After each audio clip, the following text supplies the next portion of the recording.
This channel supports Extra Life in its efforts to raise money for the Children's Miracle Network. For more information about how to donate and join in their efforts, go to the link displayed here. Extra Life. Play games, heal kids.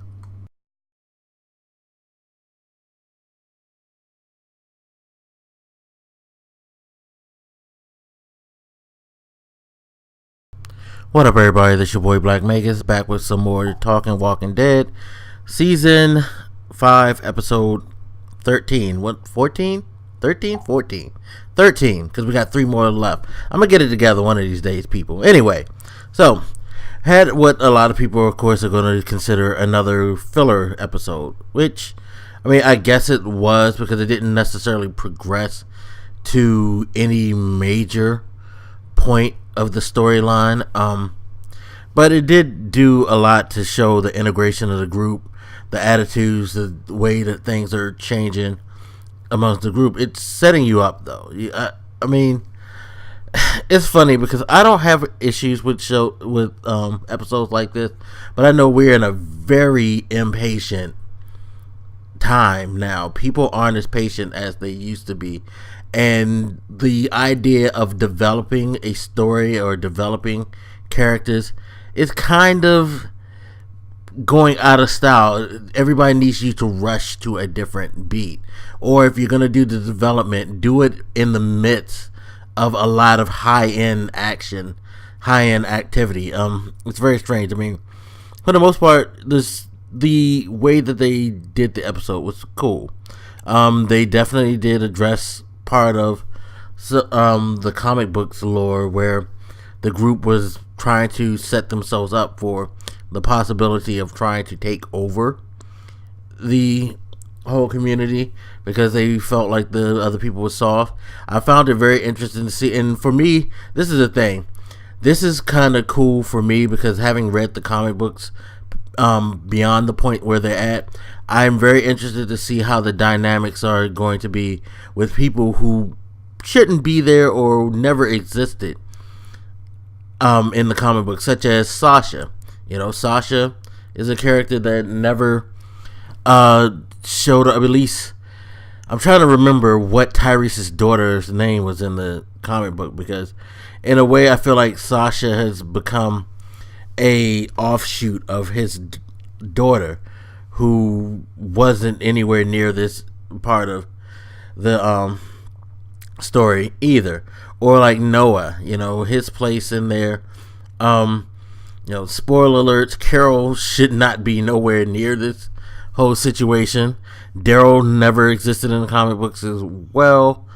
You know, so it's interesting to see how these pieces that weren't there and pieces that are missing are, you know, sliding into place for me, and how they're executing things. I mean, it was cool to see how they're adjusting. I think that was the main thing for me, was seeing how they adjusted, seeing how they were planning towards possibly taking control and things like that. It was cool to see how they were so gung-ho about it in the beginning, but then you started to see them waver a bit because they started to see like how things could be if they would just relax, you know, and not always be constantly on guard, always, you know, expecting the worst. You saw a little bit of that come out of just about everybody, with the exception of Carol, who went G status on that kid, and fucking, yo, that kid's gonna have nightmares for the rest of his fucking life. Let me just summarize. So Rick, Harold, and Daryl had been, you know, formulating a plan to get their hands on some guns just in case they had to make a move, protect themselves, and eventually take control of the community from the people. So they set up this plan where Carol was going to sneak in, grab a few guns, and stash them for the group, so that they'll be prepared when they're ready to, like, you know, when shit goes down, basically. So you had that angle, and it led up to Carol slipping away from this party that they set up for the community and grabbing some guns, where she was followed by a kid who liked some cookies that she baked. And the funny thing is, you're sitting there thinking, yo, kid, why are you fucking following her anyway? That's fucking retarded, you fucking little kid. You should know better. It's like, you following her because she thinks she's about to go get some more cookies. What, really? You fat little bastard. So Carol's like, oh, well, you can't tell your mom that I've been here, what I was doing. And he was like, well, but I have to tell my mom everything. I tell her everything. And Carol just went into this really psychotic speech about if you tell, you're not gonna wake up in your bed. You're gonna find yourself outside of the walls, tied to a tree, with zombies coming at you, and they're gonna eat your ass alive. Now, do you want to tell your mom now? And he's just like, basically, you could see the kid's just pissing himself at that point, the way she told it. I mean, I told it in the nice way. Just imagine how it was when she told it. That shit was fucking bonkers. I was laughing my ass off when that happened. But you had that, you had parts of like Sasha trying to adjust, come to grips. I mean, Sasha, you can understand why she flipped out. She just lost her brother not too long ago. She's angry. She's still, in her emotions. And, it's hard for someone who has lost so much to believe in the situation that she's in now. Like she said, it's not real. It's something that's just not right, because all she's known is pain, struggle, and loss. And when you face stuff on that magnitude, it is really hard to come back. You can come back, but it's a difficult thing. It's like the Vietnam vet type syndrome, where you just seen so much horrible stuff that you need like a lot of time and a lot of patience from other people to be able to get yourself together and heal from stuff like that. So like if you were a tunnel rat in Vietnam, you pretty fucked up, because you've been in some fucked up situations, and this is pretty much what the zombie apocalypse have done to some of them. You've got Rick on edge, but he's kind of loosening up, especially since he seems to be really digging that guy's wife right now. It's going to be interesting to see how that's going to break down. You have Daryl, who, Daryl's just not comfortable at all, but he ends up finding his comfort zone when him and Aaron are hanging out trying to catch a horse. The horse get ate, which I thought was fucked up. I was like, God damn, all this and y'all let the horse get eaten. Y'all some like fucked up trackers.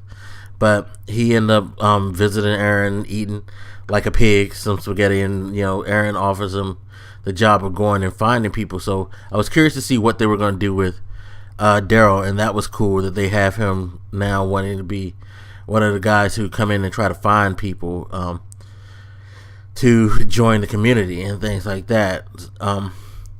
It was an interesting episode. You had Michonne trying to come to grips with putting the sword down and getting comfortable herself. It's like, Michonne is probably the funniest of them all, because she's so wanted this. She's she was one of the people who begged Rick for this, and now that she has it, you see that she's having a little issue getting comfortable with what she wanted, so she's, fighting both ends, even though her heart really wants the positive end, but, it's just hard to get out of that way of thinking, because again, being through so much, you gotta, it takes a toll, and it takes time to adjust. So that was cool, and I'm glad they put the hanging up the sword thing in like they had in the comic books. I thought that was cool, but overall, it was a cool episode. Not a lot of action, so that's going to turn a lot of people off. I honestly think that they're just saving it all for the last three. They're going to blitz through. They're going to give us an overabundance of action and all of that. Which, me personally, I'm good with you slowing it down sometimes. Sometimes you need to slow the pace down before you ramp it back up. And let story develop, let different things, fall into place. And, just give people a chance to prepare for the storm, which is probably what's going to be coming in the last 3 episodes. But anyway, as always, you guys hit me up. Let me know what you think, and I'll holler at you later. This your boy Black Makers, and I'm out. Deuces.